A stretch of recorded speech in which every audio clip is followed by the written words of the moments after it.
बिस्मिल्लाहिर्रहमानिर्रहीम। अस्सलाम वालेकुम। चैनल खौफनाक रात में आप सबको वेलकम कहते हैं और उम्मीद करते हैं कि आप खैरियत से होंगे और सर्दियों के इस मौसम को खूब एंजॉय कर रहे होंगे। बहरहाल चलते हैं अपनी कहानियों की तरफ और शुरू करते हैं खौफनाक कहानियों का ये सिलसिला। पहली कहानी हमारे साथ शेयर की है वकास अहमद ने मानचेस्टर से। वकास बताते हैं कि ये एक ऐसे शख्स की कहानी है जो अरबी था और वो मिस्र में रहाइश पजीर था। इसके अलावा वो वहाँ पर एक सरकारी ओहदे पर भी फाइज था। वो कहता है कि मेरी जॉब बहुत अच्छी थी और मुझे किसी किस्म की कोई मसाइल नहीं था। कहते हैं कि मेरी तबादला एक ऐसे शहर में कर दिया, काहिरा से मुझे तबादला करके एक दूसरे शहर में भेज दिया गया। वहाँ पर लोग अच्छे थे मगर इतने खुश अखलाक नहीं थे। वो कहते हैं कि वहाँ पे मैंने 3 साल गुजारे और वहाँ पे मेरे साथ जो मुख्तलिफ वाक़यात पेश आए वो मैं उनकी वजह से मैं काफ़ी डिस्टर्ब रहा। कहते हैं कि वहाँ पर मैं अक्सर जब जॉब से वापस आता था शाम को मैं खाने के बाद सैर करने चला जाता था। एक बार ऐसा हुआ कि मैं सैर करता हुआ एक ऐसे इलाके की तरफ आ गया जो मेरे घर से थोड़े से फासले पर ही था और मैंने देखा कि वहाँ पर एक बहुत ही खूबसूरत कोठी बनी हुई है जो कि बहुत ही बाहर से खूबसूरत है, लेकिन वहाँ पर नज़र मुझे कोई भी नहीं दिया। वो कहते हैं कि मैं काफ़ी हैरान हो रहा था कि इतनी खूबसूरत कोठी है, बंगला था वो, और यहाँ पे नज़र कोई भी नहीं आ रहा। बहरहाल वो वहाँ से रोज़ वहाँ पर जब भी वॉक करने आते थे वो इसी तरफ आते थे और उस कोठी को बगौर जायज़ा लेते थे। कभी भी उन्हें कोई शख्स वहाँ पर दिखाई नहीं दिया, मगर वो थोड़ा सा जब आगे होकर उन्होंने कोठी के अंदर झांकने की कोशिश की तो वो बंगला बहुत ही अंदर से, वो कोठी थी या बंगला तो जो भी था वो बहुत अच्छा बना हुआ था और जो वहाँ पर बाहर फर्नीचर पड़ा हुआ था वो भी बहुत साफ़ सुथरा था। यूँ लगता था जैसे किसी ने बहुत ही झाड़ पूंछ की है। इसके अलावा घास वगैरह भी कटी हुई थी, अंदर भी बिल्कुल सफाई थी। यूँ लग रहा था जैसे यहाँ पर कोई रहता है और यहाँ से रोज़ाना सफाई होती है। कहते कि मैं रोज़ वहाँ पर आया करता था। एक रोज़ मुझे वहाँ से एक बूढ़ा गुज़रता हुआ नज़र आया, बूढ़ा आदमी था। मैंने उससे पूछा कि ये किसका बंगला है और कौन यहाँ पर रहा करता है, यहाँ पर दिखाई तो कोई नहीं देता। उसने कहा कि ये बंगला एक बहुत ही अमीर ख़ानदान का है। सब लोग वहाँ यहाँ पर थे, बहुत ज़्यादा लोग रहा करते थे। फिर एक रात जाने उन्हें क्या हुआ कि सुबह के वक्त वो सब मुर्दा पाए गए। उन्हें जाने कौन सी बीमारी होगी या उन्होंने कुछ ऐसा खा लिया था जिसकी वजह से उनको वो सब जो थे सुबह तक मर गए। कुछ समझ ना आई, ये एक राज ही रहा। लेकिन वो कहते हैं कि उनके जाने के कई साल बाद भी ये बंगला, ये कोठी खाली अभी तक, यहाँ पर कोई भी नहीं रहता।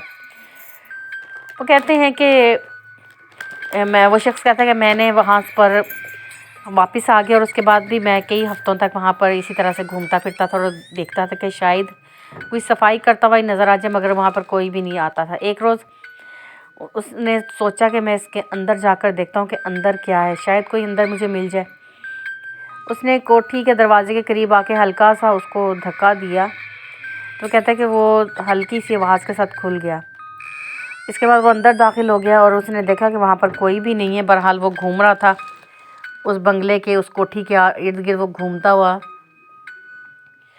उसके बरामदे में आ गया और फिर वहाँ से वो कमरों के अंदर झांक रहा था। वहाँ पर अंदर भी कोई भी नहीं था। वो कहता है कि मैंने सोचा कि मैं थोड़ा सा अंदर जाता हूँ और देखता हूँ कमरे वगैरह कैसे हैं। कमरों में भी सब सामान फर्नीचर उसी तरह से लगा हुआ था और बहुत ही खूबसूरत दीवारों पर सीनरी और इस तरह की चीज़ें आवेज़ा थी। वो कहता है कि मैं देख के हैरान रह गया कि बहुत ही अच्छा फर्निश्ड घर था और हर चीज़ साफ़ सुथरी थी, मगर वहाँ पर रहने वाला कोई दिखाई नहीं दे रहा था। जब ये वापस बरामदे की तरफ आए तो इसको यूँ महसूस हुआ कि जैसे कोई कुछ कह रहा है इसको कि यहाँ से चले जाओ वरना नुकसान उठाओगे। जब इसने ये आवाज़ सुनी तो ये हैरान हो गया कि ये आवाज़ कौन दे रहा है। वहाँ पर तो अंदर भी कोई नहीं था और ना ही बाहर कोई दिखाई दे रहा था। एकदम से किसी खातून के रोने की आवाज़ आने लगी, जैसे कोई खातून बहुत रो रही है। जब इसने ये आवाज़ सुनी तो ये हैरान हो गया कि खातून भी कहीं दिखाई नहीं दे रही, कुछ भी नहीं है।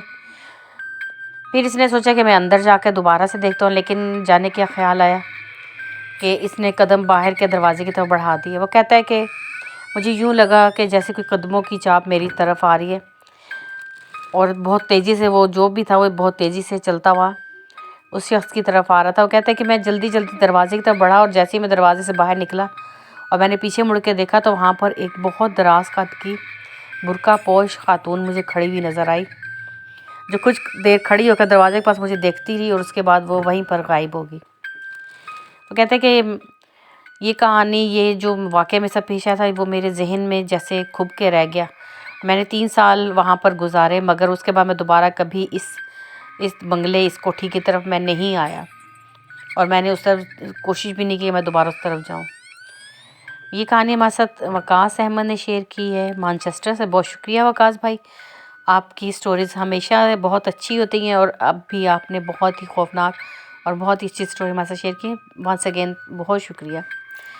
बढ़ते हैं अगली कहानी की तरफ। जैसा कि हम जानते हैं कि जिन्नात हर जगह पर पाए जाते हैं और इनको किसी भी जगह पर आने जाने की कोई भी रुकावट नहीं होती। ये जिधर चाहें ये पहुंच जाते हैं और जैसा चाहें ये कर लेते हैं।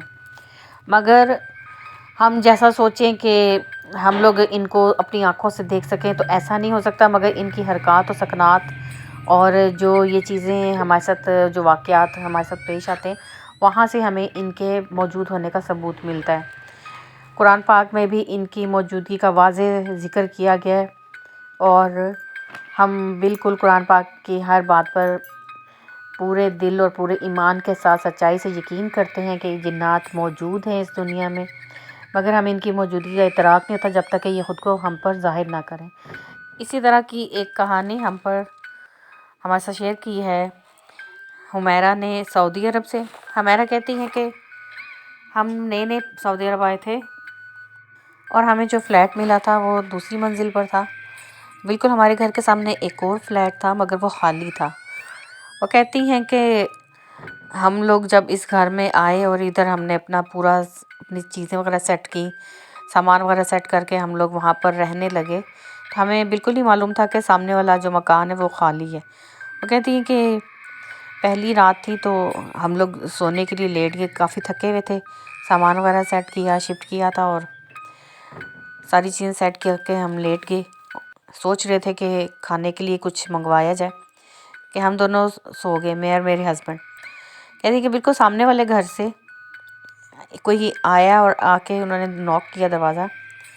हमने दरवाज़ा खोला तो एक खातून खड़ी थी और उनके हाथ में कुछ खाने की चीज़ें थी। वो कहने लगी कि आप लोग हमारे पड़ोसी हैं और हम आपके लिए ये कुछ खाने की चीज़ें लाएँ। वो कहते हैं कि हमने उनको कहा कि आप अंदर आ जाएं। वो अरबी खातून थी, जिस तरह से हमें अरबी आती थी हमने उस तरह से उनको कहा कि आप अंदर आ जाएं, थोड़ी इंग्लिश थोड़ी अरबिक में, मगर उन्होंने सहूलत से इनकार कर दिया और फिर वो वापस उसी घर में चली गई। कह रहे हैं कि हमें बिल्कुल भी अंदाज़ा नहीं था कि वो कौन है या किस तरह से। बहरहाल हमने उनकी लाई हुई चीज़ें रख ली और बड़े हम एहसानमंद भी हुए, ममनून भी हुए उनके कि उन्होंने हमारा इतना ख्याल रखा है। परदेश में कोई ख्याल रखने वाला हो तो बंदे की जो थकावट है और जो परेशानी वो ख़त्म हो जाती है। इसी तरह से रात हो गई और हमें उस घर से काफ़ी खड़ाकों की आवाज़ें आ रही थी, काफ़ी चीज़ें वगैरह, बर्तन वगैरह गिरने की आवाज़ें आ रही थी। हमने सोचा कि शायद बच्चे होंगे घर में और इस वजह से, मगर तमाम रात ऐसा ही जब सिलसिला जारी रहा तो कुछ हमें हैरान भी हम हुए कि ये सोए ही नहीं है, सारी रात जागते रहें, जबकि दिन में हमें कोई भी ऐसी आवाज़ उनके घर से नहीं आई, ना ही कोई हमें निकलता और जाता हुआ दिखाई दिया। वो कहती हैं कि इसी तरह से कुछ दिन गुजर रहे थे। दिन गुजर गए तो एक दिन मैंने देखा कि उनके घर में फिर से कोई खातून खड़ी थी और दरवाज़े के अंदर, मैं सीढ़ियाँ चढ़ रही थी कहीं से, मैं मार्केट से आई थी और दरवाज़े में खड़ी थी और मुझे देखकर वो मुस्कुराई और उसके बाद उन्होंने दरवाज़ा बंद कर लिया। मुझे कुछ अजीब सा भी लगा कि मुस्कुरा के उन्होंने दरवाज़ा बंद कर लिया।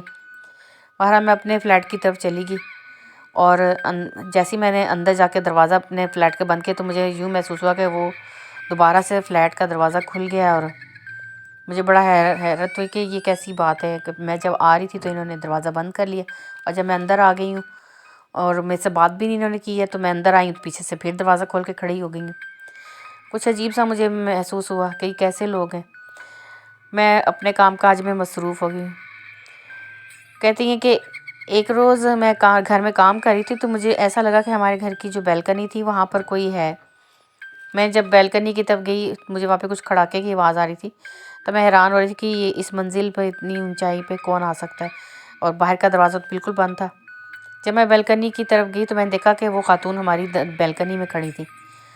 बहुत हैरान हुई कि ये कैसे अंदर आ गई हैं और किस तरह से हमारी बालकनी में कर क्या रही हैं। जब मैं वो थोड़ा सा उनकी तरफ जाने लगी तो एकदम से वो गायब हो गई।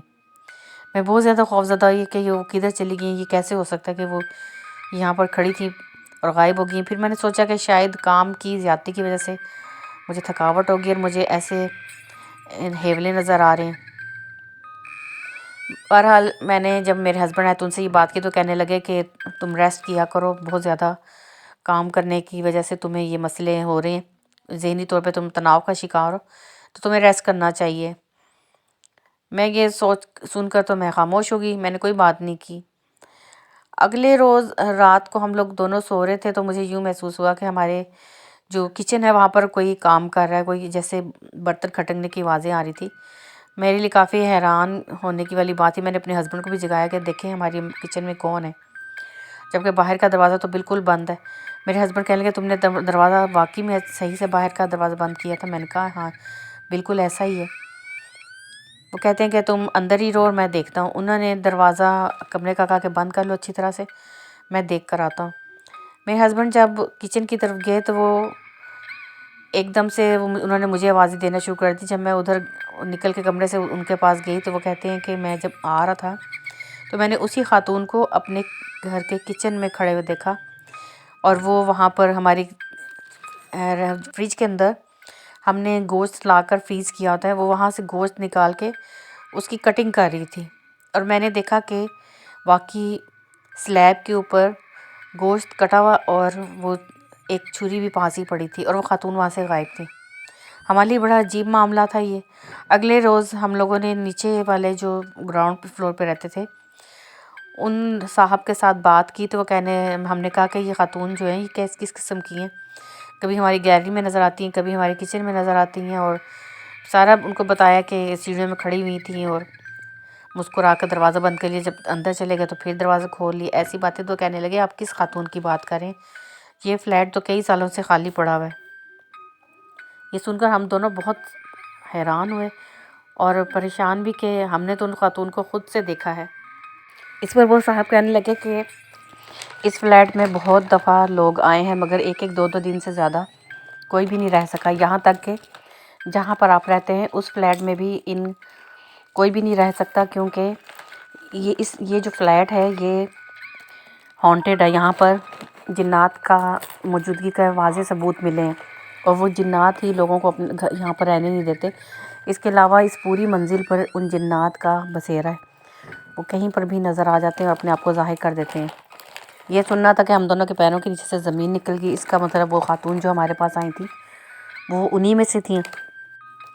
हम दोबारा अपने घर की तरफ जा रहे थे मगर